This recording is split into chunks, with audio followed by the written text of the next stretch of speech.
and welcome. I'm Thomas Porteous and you are watching The World Report. Let's take a look at some of the top headlines. Ukraine is hit by the single largest Russian drone attack of the entire conflict. This comes of the eve of the war's third anniversary, with reports of at least 3 casualties. Israel halts the release of over 600 Palestinian prisoners after Hamas released 6 Israeli hostages. Israel cites the humiliating handovers of hostages as the reason for the delay. Germany heads to the polls in its national snap election today. The CDU candidate Friedrich Merz is the frontrunner, with the far-right AfD party predicted to make historic gains in German parliament. A knife attack in eastern France leaves 1 dead and 2 injured. French President Emmanuel Macron labels it an Islamist terror attack.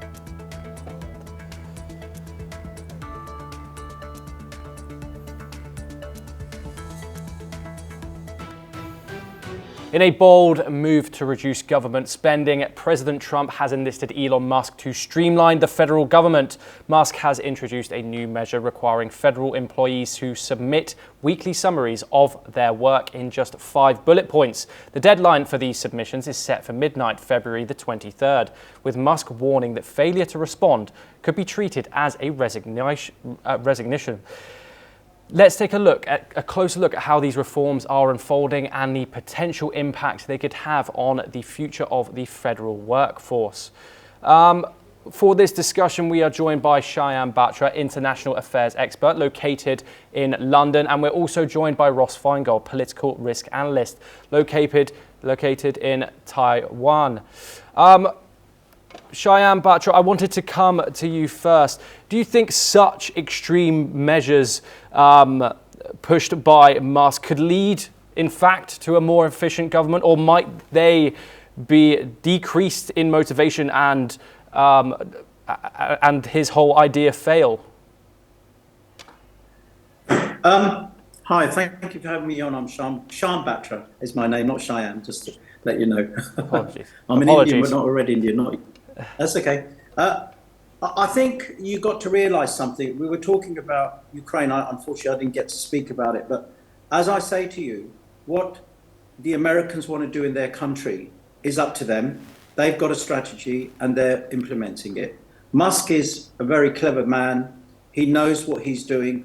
And if he wants to get rid of people that are wasting money for just being there for the sake of being there and doing no actual physical work, which has been highlighted in America all through the Biden administration. There are lots of people. I mean, I believe he's also going to be dealing with the Pentagon as well. There are too many wasted people in these sort of jobs, and they're not doing the work they need to be done. So I say to you, and I think that people should not meddle into their business. It is their business. Trump knows what he's doing. He's quite a smart man. He's got a huge majority. And he's able to do many, many things like try and assist in this war. We are all losing the facade of everything here because there are too many people being involved in all these things, and it's not fair. It's like, for example, our country. Who's interfering in our country, telling us what to do when our government is not supporting our public, for example? And so if Musk has been given the mandate and set up Dodge, he knows that there is a lot of wastage going on in his country, and it is up to them to do it. And I say that we shouldn't meddle, nor should the press, in what they do in their business. He's got a new mandate, Trump. He's the new man on the block. He can fix a lot of things if he wants to. It's his country. And when people start meddling in, that's when everything goes wrong. Ross Feingold, I wanted to come to you next. It's 24 hours. Obviously, the deadline is tonight at midnight. Is that too rash? Is the fact that Elon Musk has come in unelected with the government of the Department of Government Efficiency? What does this say about the practice there? Do you think it's going to work? It might very well work. And frankly, I don't think it's a lot to ask employees of any organization, whether it's a government department or the private sector to send a few bullet points about what they've been doing. I mean, I come from a background as a lawyer where keeping timesheets is a regular part of what we do. So asking federal employees at different agencies across the tremendously large federal government of the United States to type away a few bullet points about what they're working on, what they did over the past week. This really is not an unreasonable demand. In fact, I think it's a very reasonable demand. Will it justify people being laid off? That remains to be seen. But simply asking employees to tell their supervisors what they've been doing in recent days, I just don't see that as a problematic request. Shyam, I wanted to come back to you. Do you think, in the broader picture, Elon Musk as an unelected official, I mean, these new cuts are coming every single day, they're rolling in. Do you think Elon Musk has too much power in the US federal government? No, I don't think so. Look, President Trump has employed him. Whether he's elected or unelected remains to be seen. I mean, Musk has assisted in X and helping him with the campaign, which he didn't need to do at the end of the day. I don't think, I think this man's a very smart man, and America needs a good shake-up. And he's here. And like Ross said, I agree with you that, you know, if the supervisors are not supervising the people and they're not doing the job, the Department of Efficiency dies, doesn't it? So the name signifies what he is. Look what he's done with X, and it's just done phenomenal business. It's gone through the roof. But if he's unelected, he's unelected. You don't really need somebody to be elected for this post. It can be done from all types of ways. But I think he's the right man for the job. I think he's a very, very smart person to come on board. And the proof will be seen as time goes by. How America starts to improve their incomes, the tariffs that they've highlighted to the rest of the world as well, which I don't agree with so much. There could have been other ways of doing it, certain negotiations with other countries. But right now, I'm a firm believer that if I was Prime Minister, I wouldn't want anybody interfering in my country. That's why you have a cabinet. That's why you have a team of players who are noticeably smart in getting efficiency organized. I mean, our country is inefficient. It's just got nothing but taxes, just money going out the window. No one's held accountable. The members of parliament are a complete waste of time because they all laugh and joke in there. That's why it's called members of parliament, because they've left the public. It should have been members of people or members in that realm, because yes, money is missing every time. I mean, look at America, it's such a big continent. Imagine how much loss. I mean, when the money went to Ukraine, where is the account for it? It was just handed over to Zelensky, and he can do what he likes with it. If he wants to buy 5 homes, he can. Apologies, Shyam. I wanted to stay on the topic of Elon Musk. Ross Feingold, do you think that the power that Elon Musk is wielding now will have any conflicts of interest within government? This may not be a big thing to ask in your view, but given his role in the space industry and now a politician, do you think that conflicts of interest will arise? Certainly a possibility, and President Trump has directly responded to this as a result of questions from journalists. And he said if there is a conflict, and he told this to Elon Musk as well, then Elon Musk has to back off. Will that actually happen in practice? Time will tell. But yes, it's certainly fair to say Elon Musk, his different companies, whether that's SpaceX or Tesla, have very large contracts with the federal government. And there certainly is some potential for conflicts of interest. I don't think it's really happened yet. And most of the complaints about Elon Musk's efforts through his Department of Government Efficiency up to now has really been the speed at which they are accessing data and the speed at which his team is sending termination letters to various employees at different government agencies. So in practice, the conflict of interest issue has not come up yet. It certainly, in theory, is a valid concern, though. Shayan Batra and Ross Feingold, thank you very much for joining us. Israeli Prime Minister Benjamin Netanyahu has decided to delay the release of Palestinian prisoners. This comes after the state alleged that Israeli hostages have been made to go through humiliating rituals. On the other hand, Palestinian families wait for their loved ones in distress. Here is the full report. Israeli Prime Minister Benjamin Netanyahu's office has halted the release of Palestinian prisoners planned for Saturday. The government took the call based on the alleged humiliation of Israeli hostages. Now, the freeing will take place after the release of the next hostages is guaranteed and without the rituals of humiliation. Since the ceasefire came into effect on January 19th, Hamas has released 25 Israeli hostages in well-rehearsed handovers, with masked men parading the captives on stage and forcing them to wave at Gazans gathered to watch. In the 7th scheduled prisoner hostage swap, Hamas released 6 Israeli captives on Saturday, while Israel put off releasing Palestinian prisoners. Hamas called the move a blatant violation of the truce deal. Israel had been expected to release more than 600 Palestinian prisoners. From Washington, U.S. Secretary of State Marco Rubio warned that Hamas would be destroyed if it did not release all remaining hostages. Families of the Palestinian prisoners, meanwhile, waited hours on Saturday for their loved ones to be released from Israeli custody, only to be disappointed. والله ما بقول لك يعني مشاعر انقلب الفرح لحزن.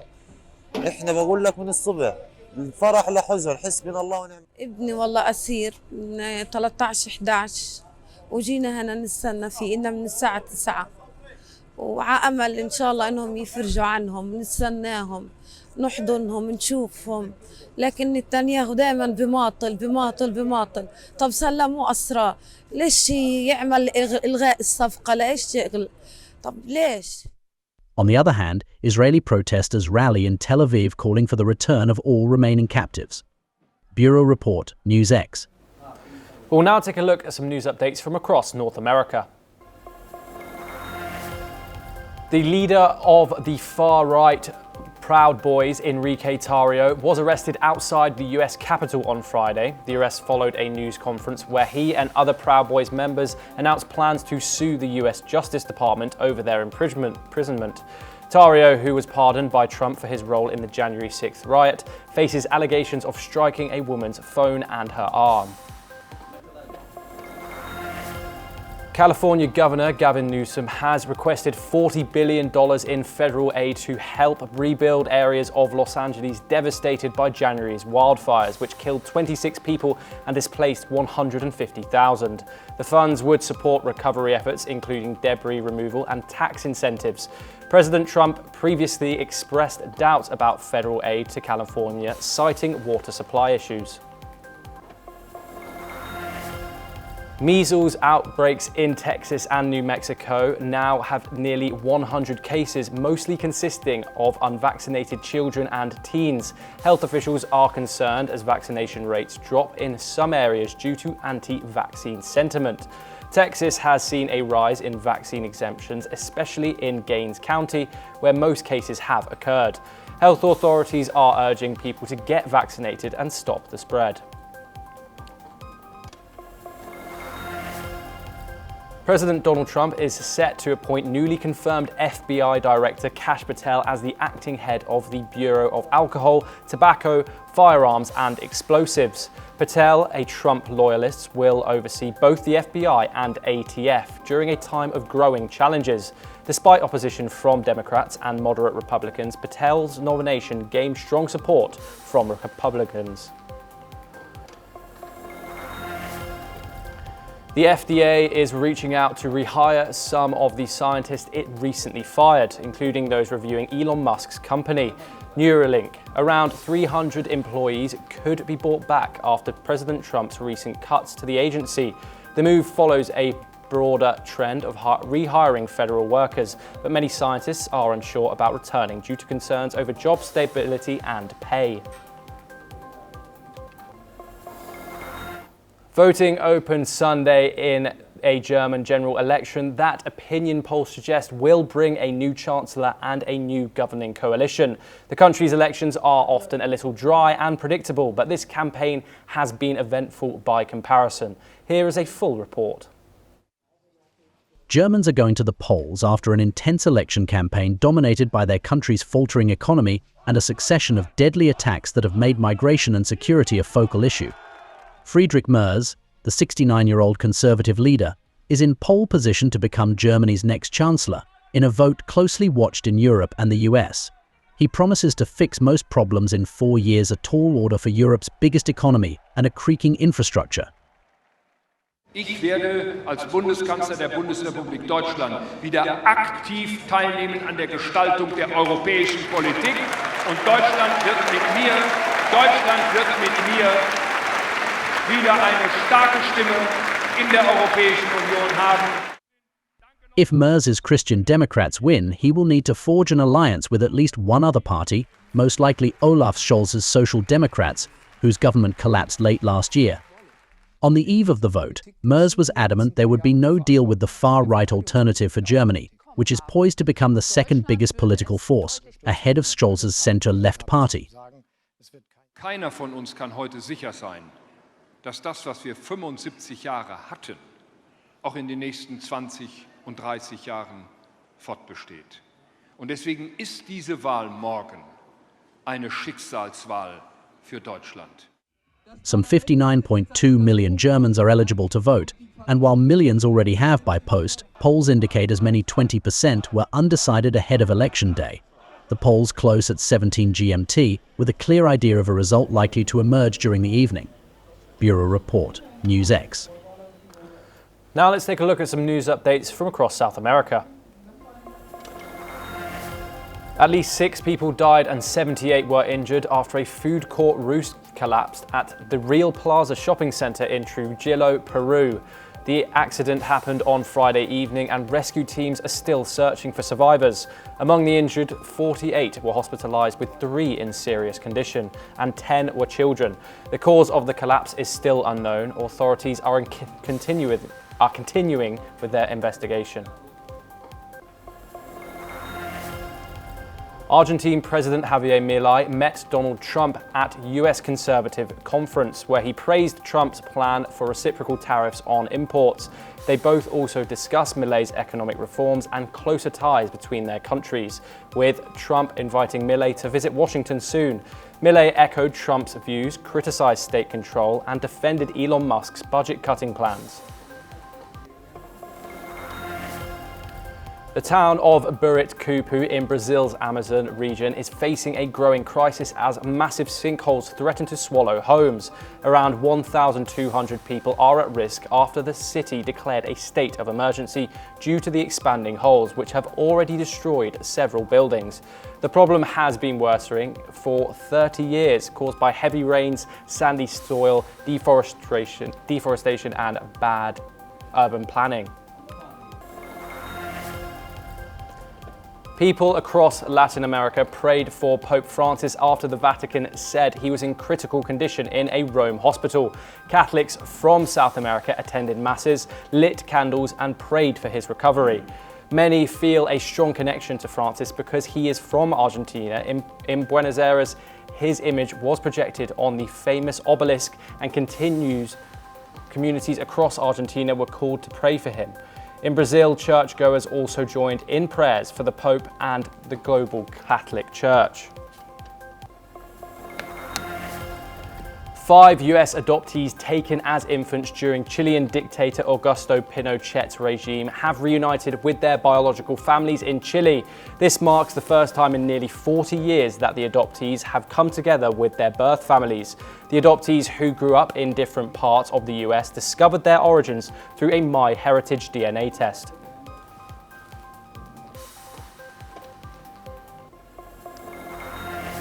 Ukrainian President Volodymyr Zelensky has applauded UK support and leadership in the war with Russia. This comes as Britain is set to impose fresh sanctions on Russia, and PM Starmer is prepared to meet US President Donald Trump. Meanwhile, the latest strikes in Ukrainian capital have killed at least 1. Here is a full report. As the negotiations for the Russia-Ukraine war are developing on various fronts, Ukrainian President Volodymyr Zelensky has praised ally UK for showing leadership in the war.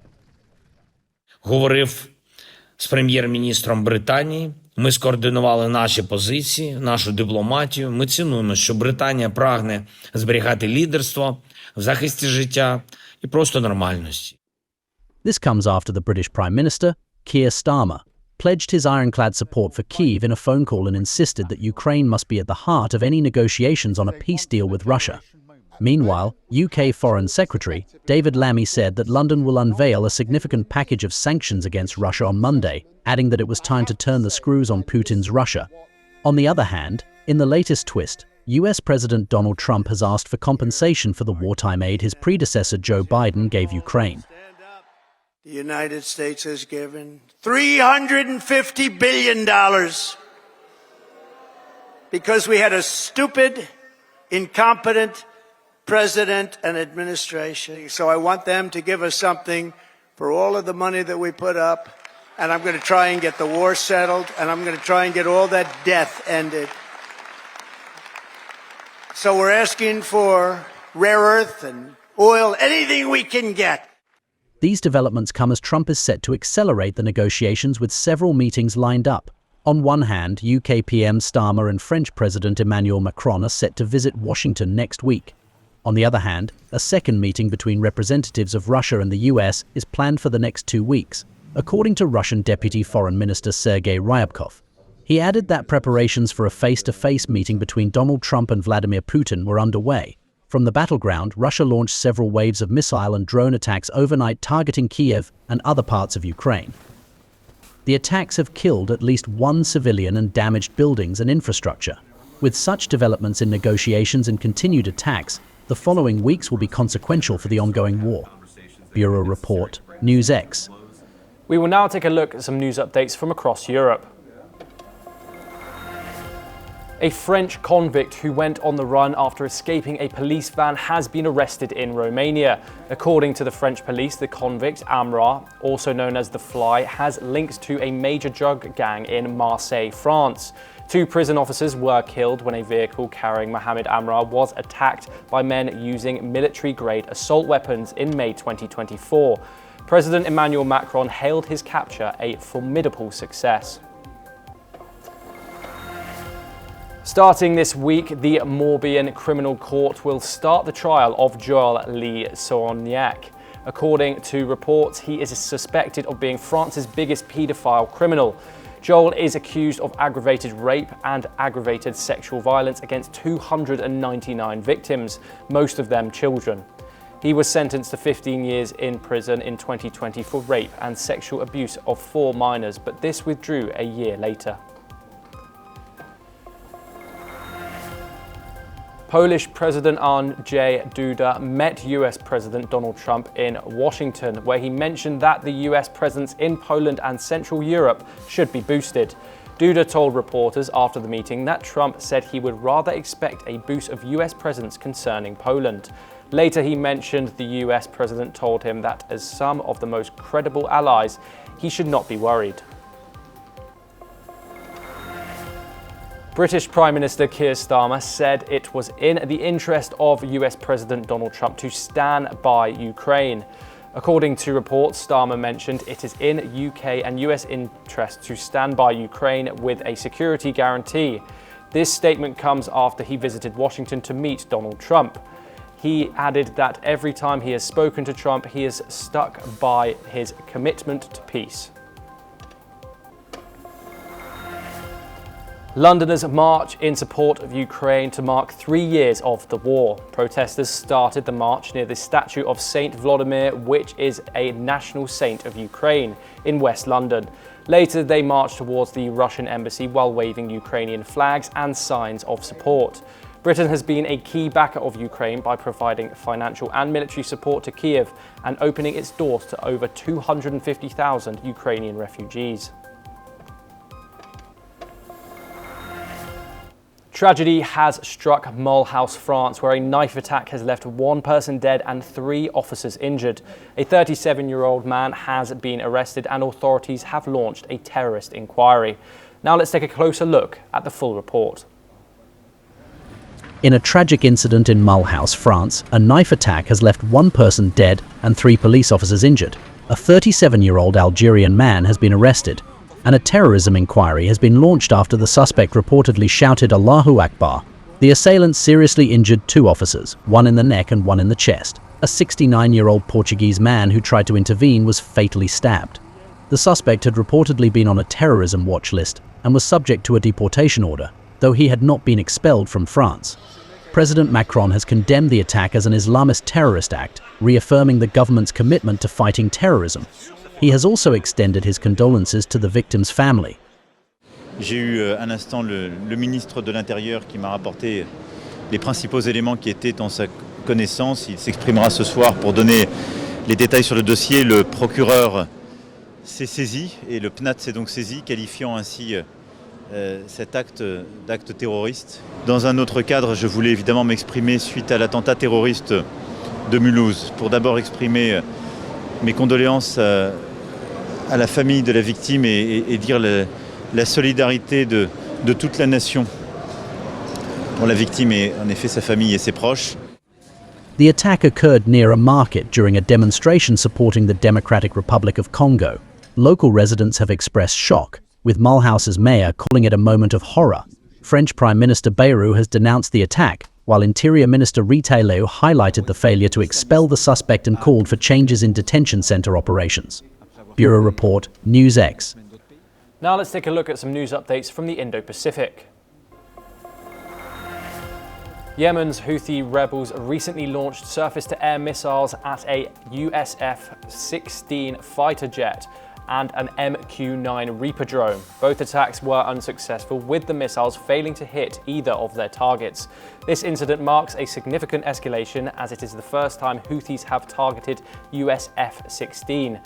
Analysts believe that this attempt indicates improvements in the Houthis' air defense capabilities, potentially posing greater risks to coalition aircraft operating in the region.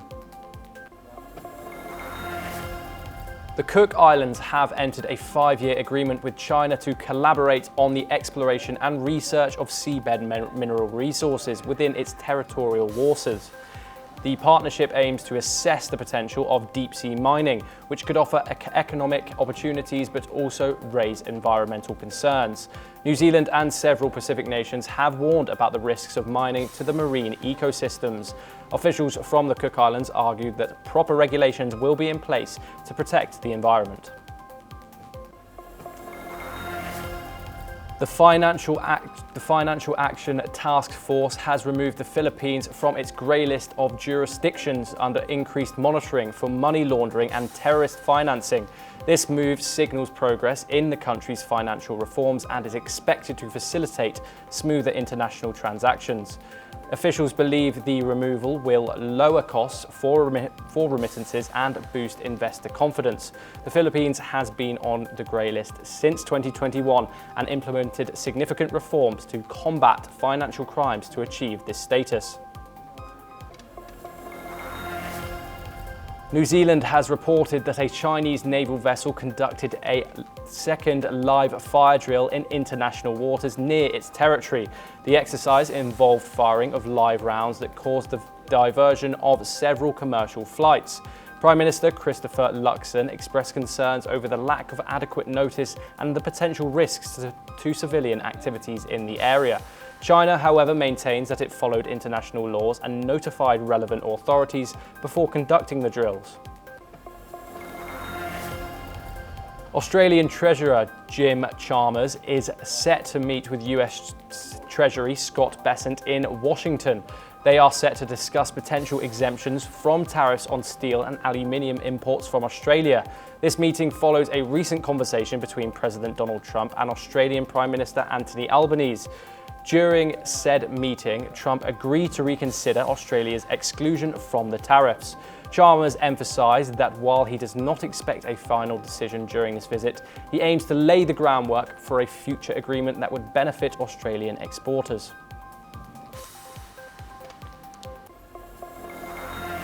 The Democratic Republic of Congo faces escalating conflict as President Felix Tshisekedi announces a unity government. With rebel advances and extremist attacks intensifying, the region braces for further turmoil. Here's a look at the full report. President Tshisekedi announces a unity government to address the eastern crisis. M23 rebels, allegedly backed by Rwanda, have captured Goma and Bukavu, escalating the conflict. Bukavu est libéré et on va libérer d'autres coins si cela est nécessaire. Parce qu'il y a d'autres compatriotes, d'autres Congolais qui sont au-delà de Bukavu, mais qui souffrent comme les Bukaviens souffraient avant qu'on arrive ici. Nous sommes de Bukavu, de la police de Bukavu. Oui, nous venons de plusieurs coins de Bukavu. On n'est pas seul de Bukavu. Il y a d'autres qui sont venus de Vira, les autres de Minova, et nous tous nous sommes là.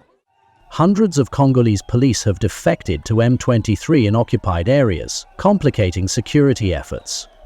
The Allied Democratic Forces, an ISIS-linked militant group, have beheaded 70 Christians in a church attack in North Kivu province, DRC. According to reports, all of the deceased were natives of the Lubero district of Congo. The ADF continue to target Christian communities, causing mass displacement. This marks a gruesome escalation in violence. The United Nations Security Council strongly condemns the M23 offensive, calling for an immediate ceasefire. En dépit des multiples appels internationaux à un cessez-le-feu et à la cessation des offensives, le M23, soutenu par l'armée rwandaise, a continué sa progression dans les provinces du Nord Kivu et Sud Kivu. Cette avancée a eu des conséquences dévastatrices, entraînant la perte de nombreuses vies humaines lors de la prise de contrôle de Goma. President Tshisekedi urges the US and Europe to invest in Congo's mineral wealth to help stabilize the region. The situation remains fluid, with humanitarian agencies struggling to provide aid amidst the escalating violence. Bureau Report, NewsX. Now let's take a look at some updates from the world of business. Warren Buffett's Berkshire Hathaway reported that operating profit set a record in the fourth quarter for the third straight calendar year, owing to higher investment income in its insurance businesses. The company's cash holdings reached $334 billion, double from a year earlier, mostly due to stock sales, including the sale of Apple and Bank of America's stocks. President Donald Trump signed an order directing the US to limit Chinese investments in key industries to protect national security. The order claims China is using US resources to strengthen its military and intelligence. Posing a threat to US, it also proposes new rules to control foreign access to American technology and knowledge. In response, China criticized the move, warning it would take steps to protect its interests. Warren Buffett's Berkshire Hathaway plans to keep its investments in Japan's top 5 trading companies for the long term. These companies agreed to let Berkshire own more than the initial 10% limit on their shares. By the end of 2024, Berkshire's Japanese holdings were worth $23.5 billion. Buffett expects about $812 million in annual dividends from these companies. Japan's 7&I Holdings, the company behind 7-Eleven, has reportedly picked Bain Capital to buy a big part of its non-core businesses. Reportedly, Bain's offer values the deal at over 700 billion yen.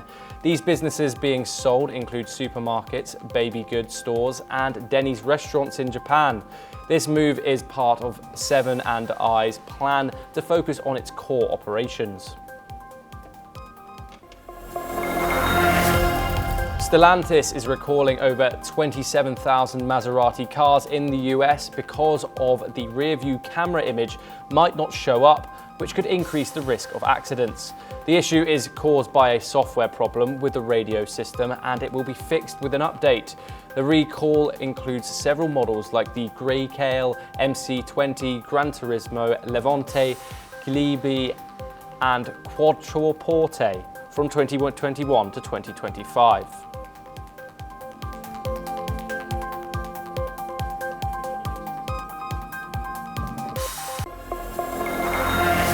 And that is all we have time for. We'll continue to bring you more news updates from across the world.